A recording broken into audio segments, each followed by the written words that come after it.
Kami akan bincangkan perkembangan terkini tentang COVID-19 dan kali ini kami akan berbincang tentang pengurusan COVID-19 di Perlis, di mana kalau kita lihat kes COVID-19 di Perlis dapat dikawal dan semalam mencatatkan sebanyak satu kes. Walau bagaimanapun MKN tetap mengikuti SOP agar mereka dapat mengawal penularan wabak COVID-19 di negeri Perlis. Dan sekarang ini bersama saya pagi ini Tuan Arif Helmi Junid, Pengarah Keselamatan Negeri Majlis Keselamatan Negara Negeri Perlis. Assalamualaikum, selamat pagi. Assalamualaikum, selamat pagi. Apa khabar Ana? Khabar baik, alhamdulillah. Okey, mungkin Tuan boleh mulakan bagaimana situasi semasa penularan COVID-19 di negeri Perlis. Terima kasih kerana memberi peluang pada kami untuk berkongsi senario COVID di negeri Perlis ni. Untuk makluman Ana, para penonton, bahawa kita kes kumulatif di negeri Perlis 41 kes dan dengan hanya 3 kes saja yang kes aktif. Dan ketiga-tiga kes ini sebenarnya untuk makluman datang dari kluster permatang di Kulim, Kedah. Jadi sebenarnya daripada 41 kes yang telah direkodkan di negeri Perlis ini, sebenarnya 23 kes ini sebenarnya datang dari luar Perlis, manakala 18 kes itu sebenarnya adalah mereka yang punya kontak rapat dengan yang 23 yang telah dikenal pasti positif itulah. Jadi sebenarnya keadaan penularan COVID di negeri Perlis terkawal. Namun penduduk negeri Perlis memang sentiasa diingatkan melalui kita rakan-rakan agensi supaya mereka akur patuh terhadap SOP yang ditetapkan oleh kerajaan. Ya, betul. Dan setakat ini apakah fasa perintah kawalan pergerakan yang telah dilalui oleh negeri Perlis itu sendiri? Di peringkat awal kita negeri Perlis kita pun sama seperti negeri-negeri lain. Apabila kerajaan impose perintah kawalan pergerakan mulai Mac ni, makna kita pun tidak terkecuali. Namun oleh sebab kes di negeri Perlis berjaya dikawal, kemudian kita ada perintah kawalan bersyarat dan kemudian kita kerajaan mengumumkan perintah kawalan pergerakan pemulihan pada 10 Jun 2020. Sehingga sekarang makna Perlis itu sebenarnya di peringkat recovery, itulah PKPP. Walau bagaimanapun, sukalah saya ingatkan berkongsi bahawa sungguh pun kita nampak macam keadaan terkawal. Sebenarnya negeri Perlis juga pernah melalui melaksanakan perintah kawalan pergerakan diperketatkan, iaitu di Sanglang dan juga di PKP di Pusat Koreksional Guak Nangka.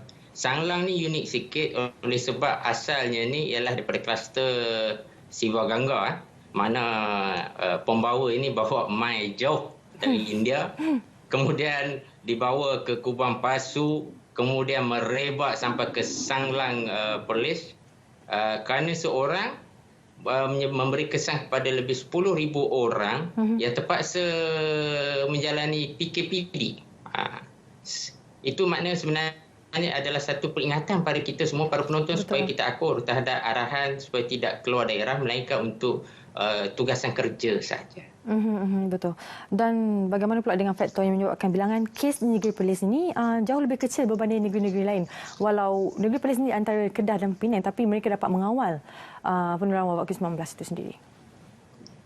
Ramai yang secara sinis menyatakan sebab kita saiz kecil dan sebagainya. Tapi itu sebenarnya bukan faktor utama. Keupayaan, saya tak katalah kejayaan tapi maksudnya keupayaan kita dalam mengawal COVID-19 ini. Sebab yang pertama sekali ialah kita di peringkat atas yang membuat Menteri Besar selaku pengerusi Jawatankuasa Keselamatan Negeri mengenai COVID. Beliau telah diberi mandat oleh Yang Berhormat Perdana Menteri untuk mengerusikan jawatankuasa ini. Kita telah bermesyuarat 15 kali dan antara isu-isu yang beliau tekankan ialah perlunya jabatan-jabatan komunikasi itu, pelan komunikasi kita bersama rakyat, sama ada melalui forum di televisyen, program di lapangan dan sebagainya. Faktor yang kedua ialah sudah pasti oleh kita Ketua Setiausaha Kerajaan Negeri Perlis, Wabi Azman Yusof lah, Ketua Pegawai Kanan Tertinggi Awam di Negeri Perlis. Beliau memang hands on, sentiasa turun padang, pantas membuat keputusan. Jadi dari segi penyaluran, kita ambil contoh penyaluran bantuan makanan asas kepada penduduk yang dikenakan PKPD di Sanglang pada bulan Ogos dan kemudiannya di Pusat Koreksional Perlis di Gua Nangka. Bantuan kita berikan cepat dan kita berikan kerap. Selain itu, bila kita lihat dari segi COVID ini, sebenarnya Hana, keputusan kena cepat. Maksudnya kita nak impose PKPD di kawasan lokaliti tertentu tu disegerakan bertujuan bagi mengelakkan penularan ke dalam komuniti itu sendiri. Dan yang tidak lupa sudah pastinya ialah pelaksanaan task force pematuhan yang diketuai Polis Diraja Malaysia, dianggotai oleh 14 agensi lain, termasuk juga oleh CIDB, Jabatan Perpaduan dan banyak lagi. Sebab dia across pelbagai sektor. Kita tak boleh PDRM semata-mata. Perlu kita work together dalam satu pasukan lah. Dalam hal ini. Dan sebagai negeri bersempadan dengan negara jiran, apakah langkah-langkah yang telah diambil sendiri oleh kerajaan negeri bagi mengawal sempadan negara itu sendiri? Saya kira para penonton sedia maklum akan kenyataan oleh Yang Amat Berhormat Datuk Seri Ismail Sabri, Menteri Kanan Pertahanan berkaitan dengan Ok Benteng ini. Sebab Ok Benteng ini kita nak menghalang bukan sekadar orang tetapi pergerakan barang-barang terlarang sama ada keluar daripada Malaysia ataupun masuk Malaysia. Dalam konteks Perlis ini kita sedia maklum Perlis mempunyai sempadan darat dengan Thailand, sempadan laut pun dengan Thailand. Jadi agensi-agensi kita tahu bahawa Ok Benteng ini National Task Force, kita ada Angkatan Tentera Malaysia dibantu oleh Polis Diraja Malaysia, Immigration, Maritime, Exam, semua ini work together sebagai satu task force supaya memastikan mengekang jenayah rentas sempadan selain mengekang penularan COVID-19. Sebab itu kerajaan mengambil tindakan tegas terhadap mana-mana pihak yang cuba memasuki sempadan kita ini. Termasuk juga sebenarnya bukan yang pintu rasmi, pintu yang tak rasmi, lorong-lorong tikus ini. Sebab itu Datuk Ketua Polis, Datuk Surina telah mengarahkan pasukan gerakan Polis Marin, aset-aset digerakkan di sekitar perairan Kuala Lumpur dan Salang. Sebab untuk rekod, untuk dalam 2-3 hari ini telah ada rampasan di sempadan darat oleh Exam. Kemudiannya di laut itu kita Agensi Penguatkuasa Maritim Malaysia telah merampas 300 kilogram ganja dan kemudiannya 1.5 tan daun ketum. Hana, baru ni.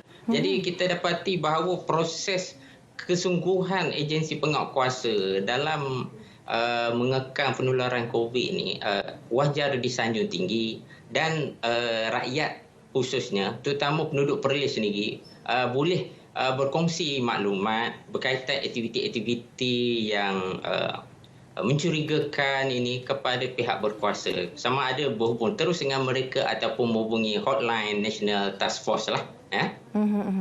Dan tadi sekali mungkin ada pesanan daripada Majlis Keselamatan Negeri Perlis untuk rakyat Perlis sama-sama dalam kita memberantas COVID-19 ini.